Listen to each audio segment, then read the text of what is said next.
Hello, welcome to my channel and welcome to another video. I'm so excited to be outside. It's gorgeous out here and all the fall leaves are so pretty. So very excited for today's video. Today I'm going to talk about the 5 rules I have for journaling. This is my journal and today I'm going to talk about the 5 rules I use when journaling. This is not going to be a video on the type of journal or the best pens you should buy or like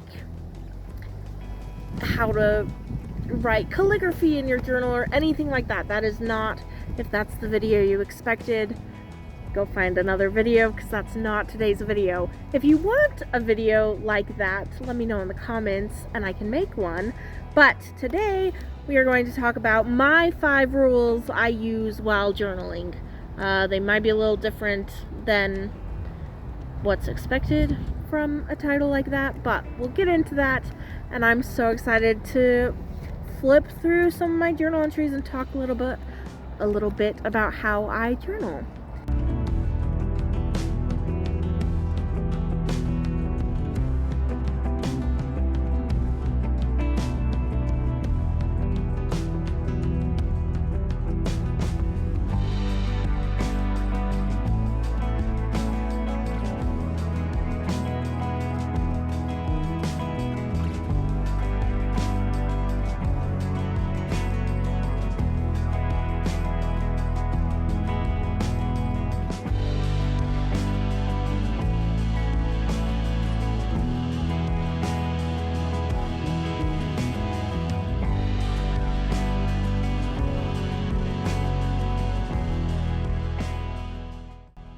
Rule number 1 is to not be pretty. Don't be pretty in your journal entries. I feel like a huge trap that I often fall into is this desire to make my journal entries look a certain way, to look pretty and put together and perfect and Pinterest worthy. And that is great and has a time and a place. I definitely feel like if you have time and a desire and a creative outlet and you want to journal and make a journal entry look super nice, great, go for it. I often do that. I want to use my stickers. I want to put photos in. I want to make it super cute because that's a great creative outlet for me. And I want my journal to look nice and pretty. I want to open it up and look at it. However, that does come with some issues where I feel like there's a big tug of war game between the pretty side of journaling and the therapeutic side of journaling.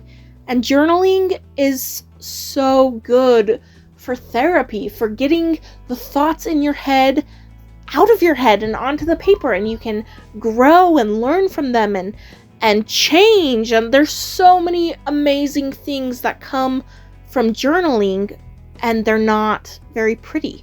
A lot of my journal pages are messy, are just pages and pages of words, just me writing. Sometimes it's just stream of conscious. I have to get it out of my head and I just write for pages. They're not very pretty, but they are so healing and so good, and they change and help me far more than the pretty spreads do. I got into journal writing because of the pretty side of journal writing, because I would see all these cute spreads on Instagram and Pinterest, and I would want to recreate them, or I would want to make something cute like that in my journal. And I do have those spreads. I'm not saying make an ugly journal.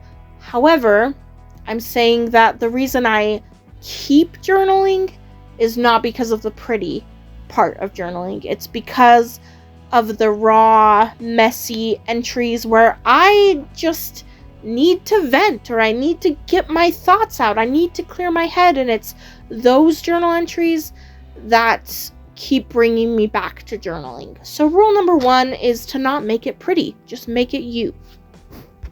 Rule number 2 is to write for you, and just you, only you. I think there is this trap that we fall into sometimes with journal writing. That is why I made this second rule for myself, And that trap is the belief that someday someone is going to read our journal. And that belief can be very scary and a very real belief for sure. But I think that belief that someone's going to read what we write has changed how we journal a little bit.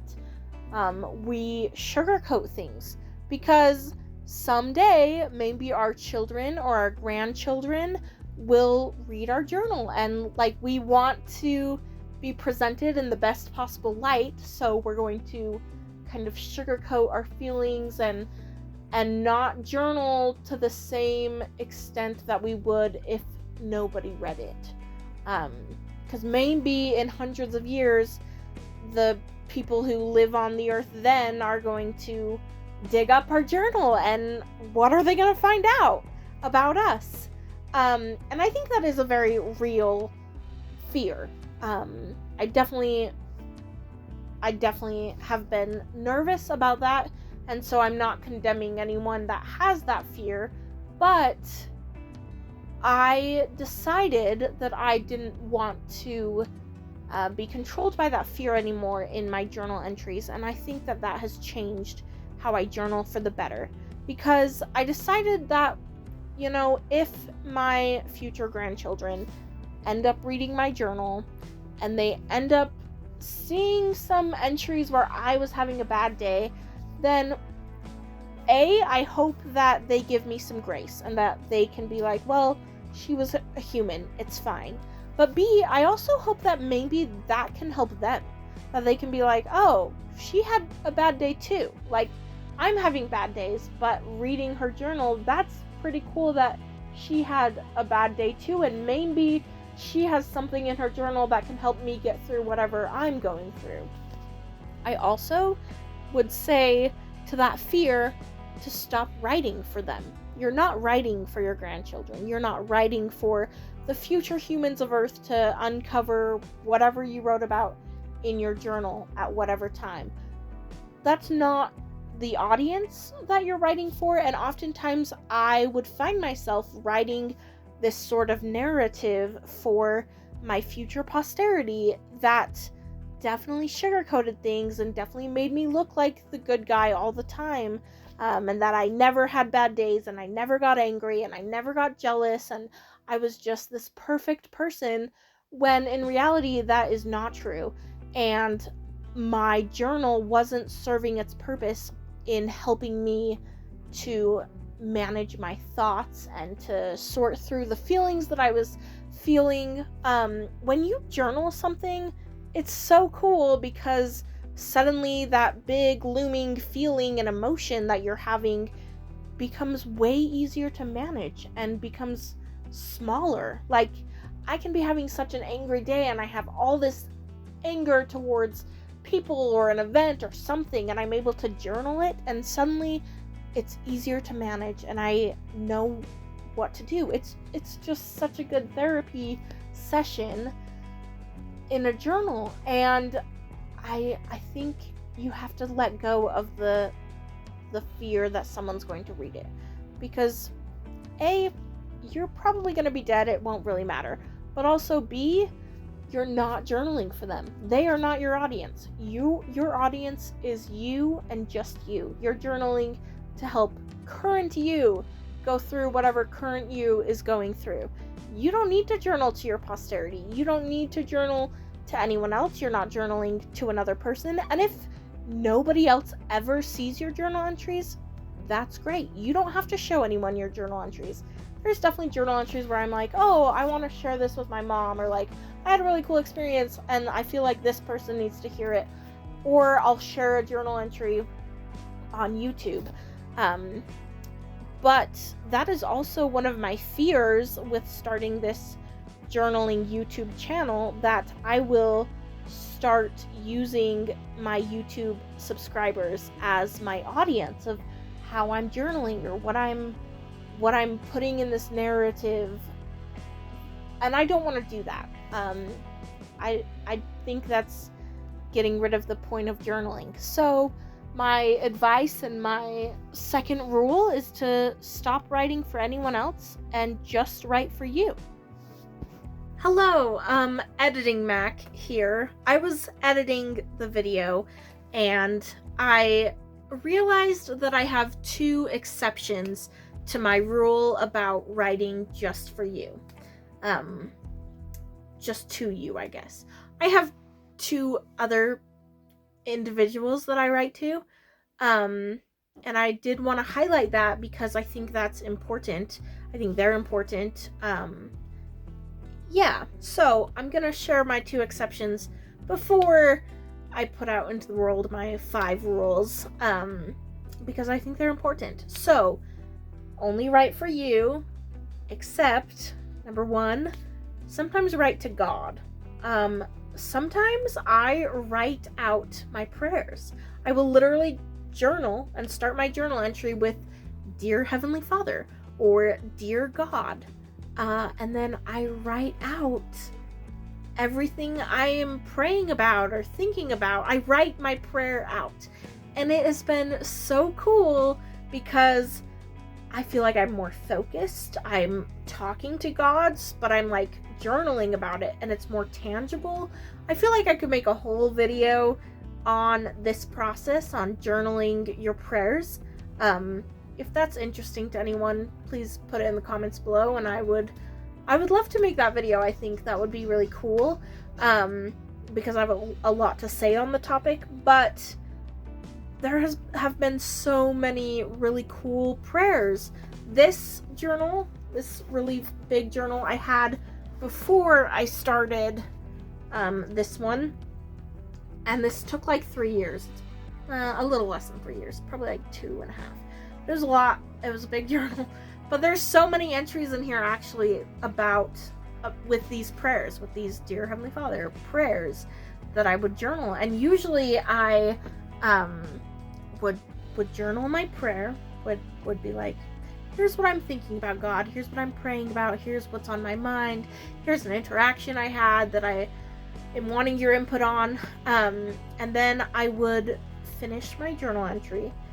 And then you're already kind of in a prayer because you already said Dear Heavenly Father and you're already talking to God while you're journaling. But I would go back and start my prayer again and I would read everything I just wrote.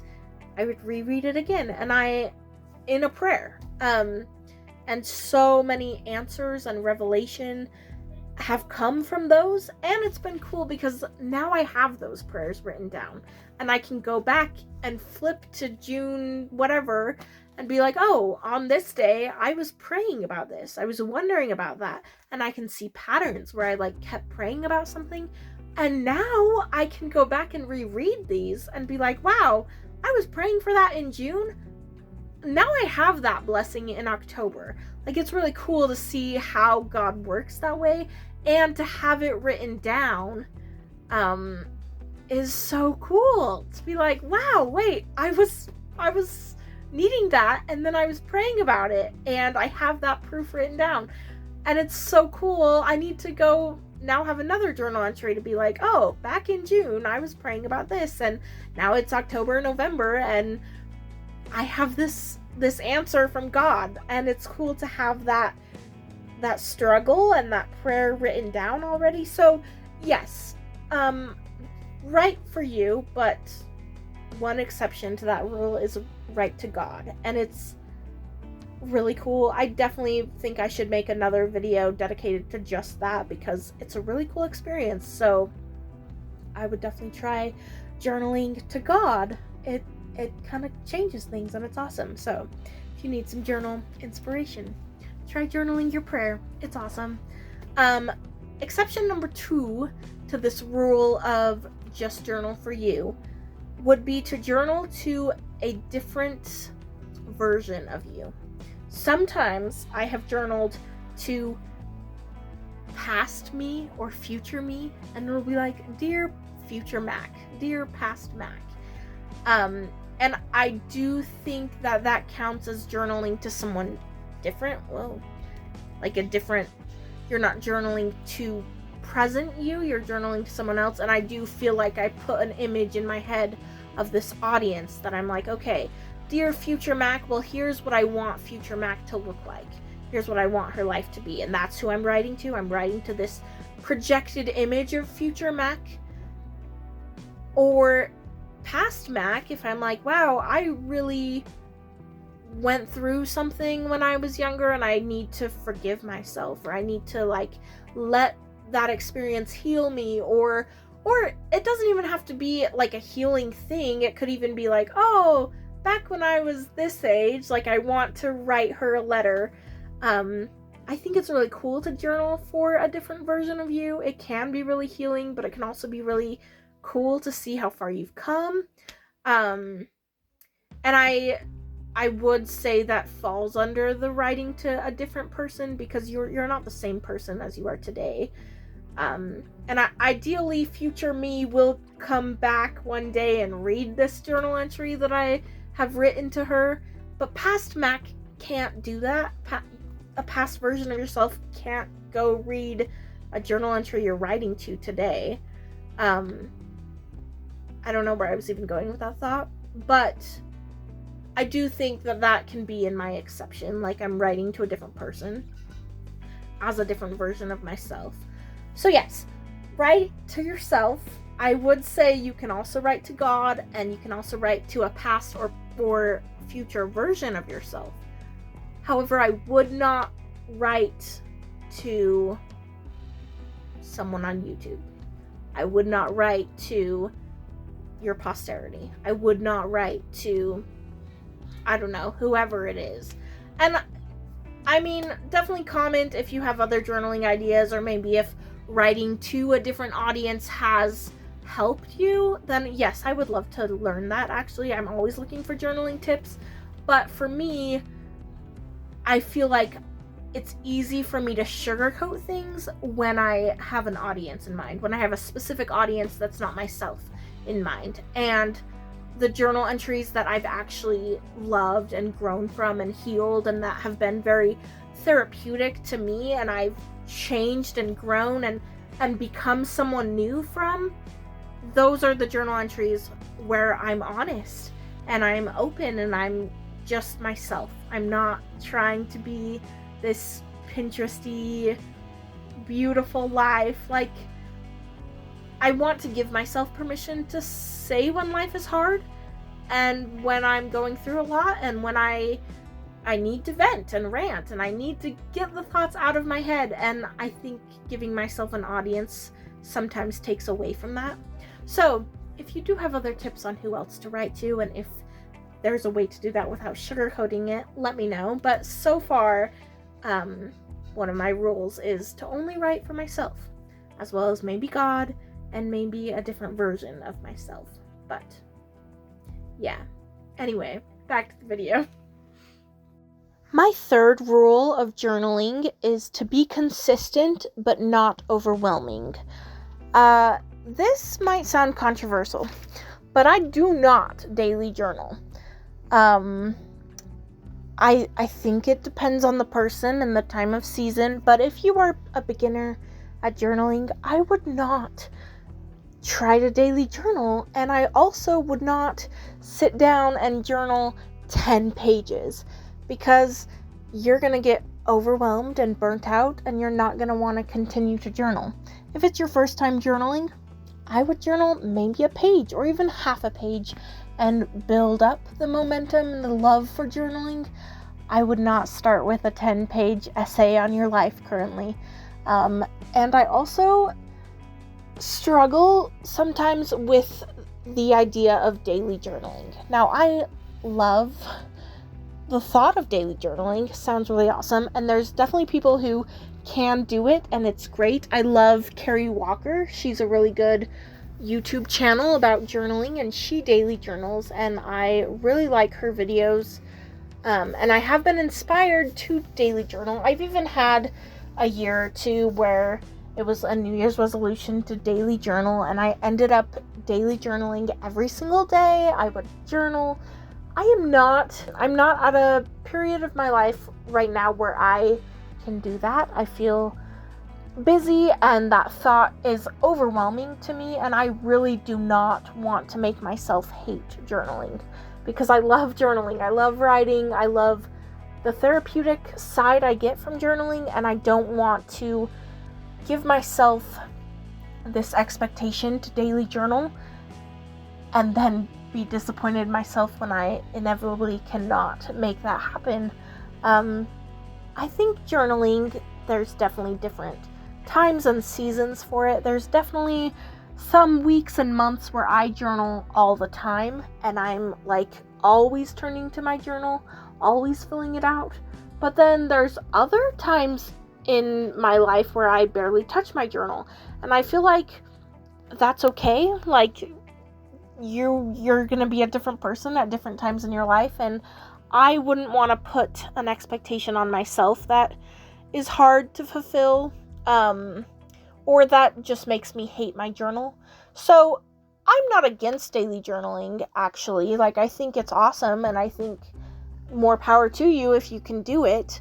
But I currently am not at a point in my life where I feel like I can accomplish that. Hopefully one day that might change, but right now I am getting rid of any expectations for myself, and especially as a beginner journaler, what I would tell you is to go easy. Like, take it slow. I wouldn't want you to try journaling and miss out on all the benefits that journaling can bring because you overwhelm yourself and burn out in the beginning.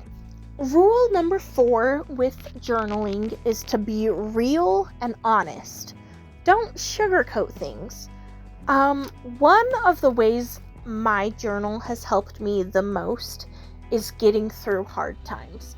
When life is hard and I'm going through a lot and I just need to vent, or I just want to put my thoughts to paper and be able to give a name to the emotion that I'm feeling, my journal has become my comfort place, that I'm able to go be honest and just share the thoughts that maybe are really hard to share out loud to someone. Maybe I am struggling with anger or other emotions that I don't necessarily want to go lash out at somebody else, but I need a safe spot to go put my feelings and get them out of my head.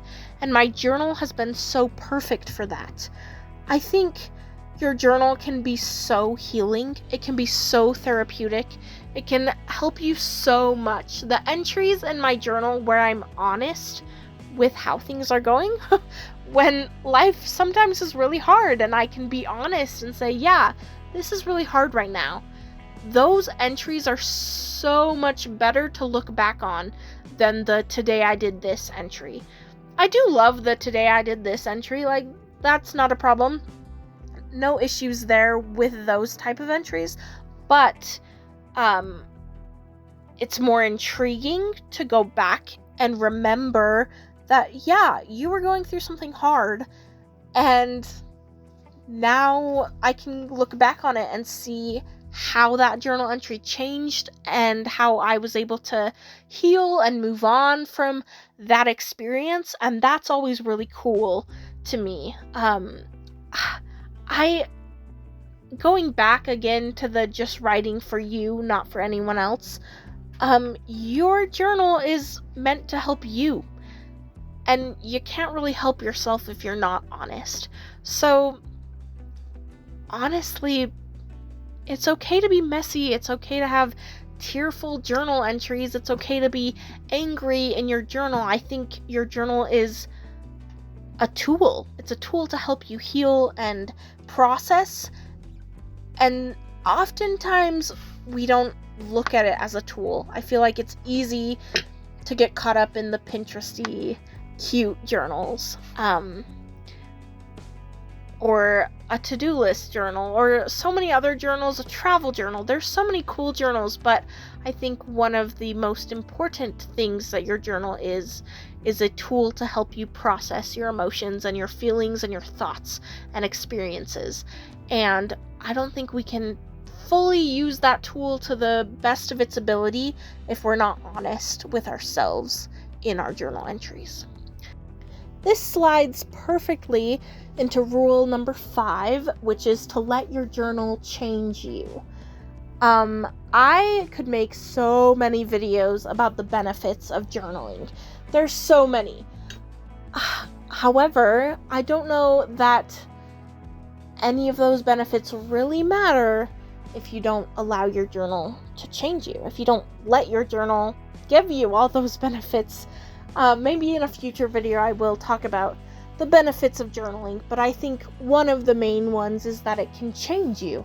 It's a tool for processing your emotions, for processing your thoughts, and then being able to learn and grow from your past self. And it's really cool to have that documented, to be able to read some of the experiences you've had in your life and change because of them.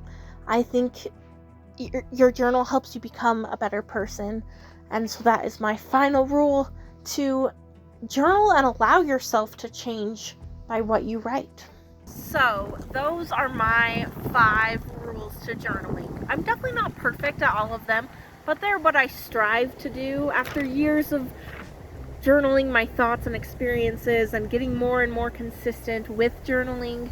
Those are the 5 probably most important rules that I try to maintain as I journal, and they have just helped me love my journal and love using it and then seeing the growth that happens through my journal. I feel like I'm a different person because of my journal and because I take the time to write my thoughts and how I'm feeling in book reviews and what I'm thinking about, and it's truly changed my life. I love going back and looking at past journals. It's so windy, oh my gosh. It's so windy! Ah!